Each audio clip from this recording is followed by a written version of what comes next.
이번 시간의 주제는 대기에 대해 순환입니다. 이번 시간의 학습 목표는 대기에 대해 순환이 어떻게 생성되고 그 구조는 어떤 모습을 하고 있는지 아는 것입니다. 1492년 콜럼버스는 세계 최초로 아메리카를 발견했다고 알려져 있죠. 그는 어떻게 아메리카를 발견했을까요?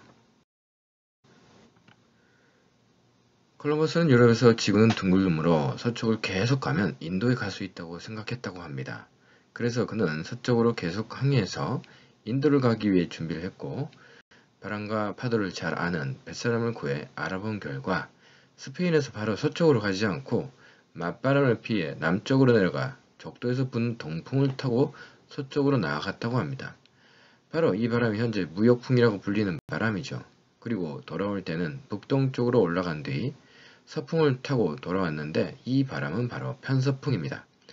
그렇게 해서 콜럼버스는 현대인들에게 세계 최초로 아메리카를 발견한 사람으로 기억되게 되었죠.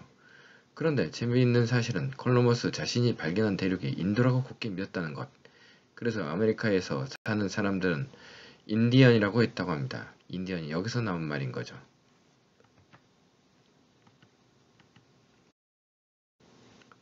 적도 근처에서 부는 바람을 무역풍이라고 하는데 어원이 뭔지 아시나요?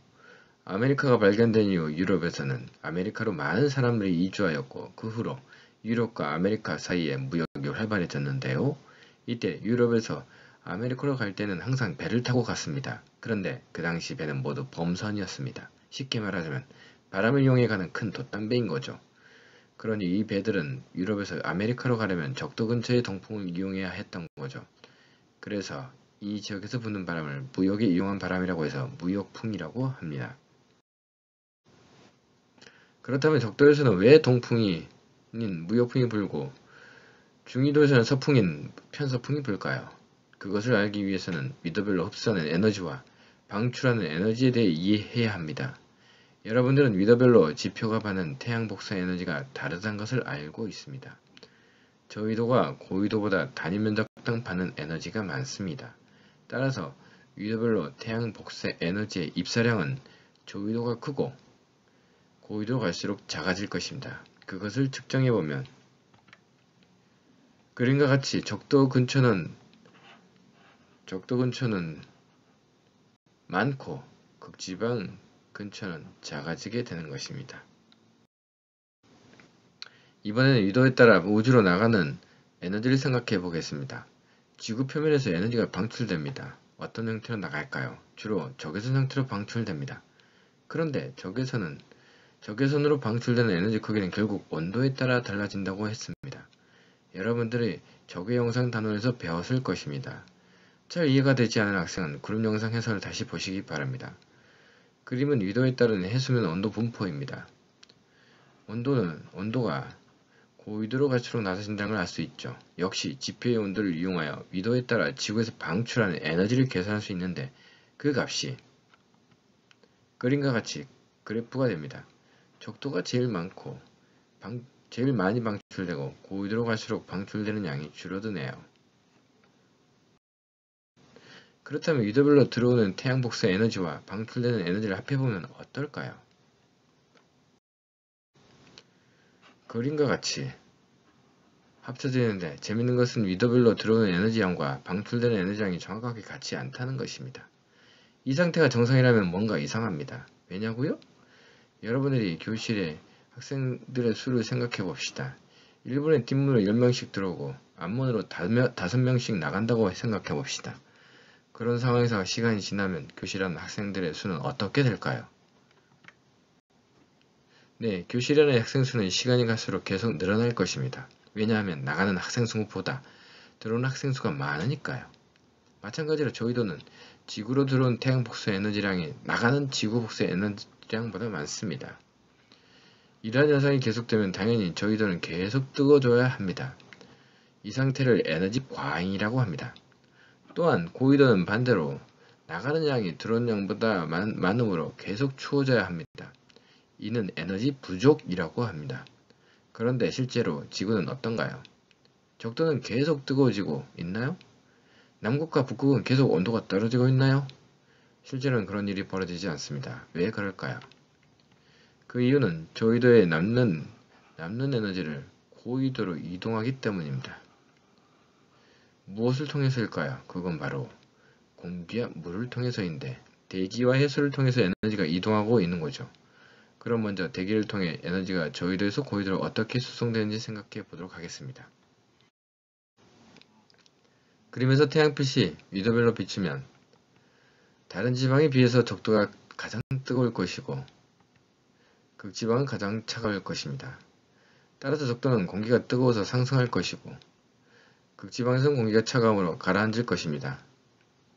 적도에서 상승한 공기는 무한정 상승하지 못하고 안정한 성층권에 막혀 더 이상 올라가지 못하고 극지방을 향해 퍼져나갈 것입니다. 한편 극지방에서 가라앉은 공기는 주변 공기보다 공기가 많아서 압력이 높으므로 저위도 지역으로 퍼져나갈 것입니다. 실제 지구를 보면 공기가 상승한 적도는 구름이 비교적 많이 분포하고 있습니다. 이러한 생각을 제일 처음 한 사람이 헤들리라는 사람입니다. 이 사람은 적도에서 상승한 공기가 극에서 하강하여 다시 적도로 돌아오면 에너지가 이동한다고 생각했습니다. 하지만 이러한 순환은 한계가 많습니다. 지상에서 부는 바람을 보면 북반구에서는 북풍이, 남반구에서는 남풍이 붑니다. 이것은 지구상에서 모두 북풍 아니면 남풍만 존재해야 한다는 것입니다. 하지만 지표에서는 무역풍도 불고 편서풍도 붑니다. 그래서 이 아이들은 맞지 않는 것이죠. 뭐가 잘못된 것일까요? 이 모형은 지구가 자전하지 않을 때의 모습입니다. 지구가 자전하면 어떤 일이 일어날까요? 지상에서 직진하는 바람이 가능한가요? 그렇죠. 자전하는 지구에서는 똑바로 가지 않고 북반구에서는 오른쪽으로, 남반구에서는 왼쪽으로 휘어진다고 했죠. 즉 전향력이 존재하는 거죠. 그렇다면 전향력을 고려하면 어떻게 될까요? 다시 처음으로 돌아가 보겠습니다. 태양이 비추고 적도는 뜨거워지고 공기는 상승하고 극지방은 추워지고 그래서 공기는 하강합니다. 적도에서 상승한 공기는 역시 성층권에 막혀 극지방으로 이동하는데 이때 이 공기가 직진하지 못하고 휘어집니다. 이 휘어진 공기가 차가워지면서 하강하기 시작하는데 그 지점이 위도 30도 부근입니다. 위도 30도 근처에서 하강하는 공기는 다시 남북으로 퍼지기 시작하는데 일부는 적도로 돌아오고 일부는 극지방으로 올라갑니다. 한편 극지방이 차가워진 공기는 저위도로 퍼져나가기 시작하는데 이 공기는 위도 30도에서 올라오는 상대적으로 따뜻한 공기와 위도 60도에서 만나게 됩니다. 만나게 된 두 공기는 다시 상승하여 남북으로 다시 퍼집니다. 이렇게 해서 크게 남반구와 북반구에 각각 하나, 둘, 세 개의 순환이 생기게 됩니다. 이 모델은 지구에서 일어나는 현상을 비교적 잘 설명합니다. 이러한 대기대 순환은 유도별로 저압대와 고압대를 형성하게 됩니다. 적도와 유도 60도는 공기가 상승하므로 적도 조합대 한대 전선들을 만드는 저압대를 위도 30도와 극지방은 각각 아열대 고압대와 극고압대를 즉 고압대를 만들어내게 됩니다. 그거로서 지도를 보면은 적도 조합대에서는 열대우림이죠. 아프리카 열대우림입니다. 아열대 고압대 위주로 사막이 잘 발달하고 있는 모습을 볼 수 있을 것입니다. 그렇다면 편서풍과 무역풍은 어떻게 해서 생길까요? 지상 바람을 알아보기 위해서는 고압대에서 저압대로 부는 바람을 생각해 봐야 합니다. 지구가 자전하지 않는다면 고압대에서 저압대로 바람이 직진할 것입니다. 하지만 지구는 자전하므로 북반구에서는 오른쪽으로 휘고 남반구에서는 왼쪽으로 휘게 됩니다.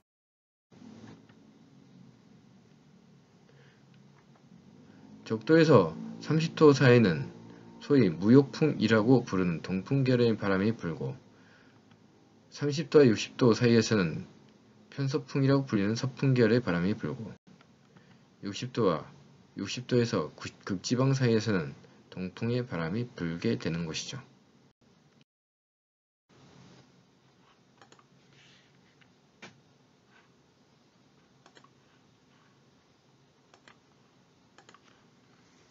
지금까지 설명한 대기대순환을 애니메이션으로 정리해 보도록 하겠습니다.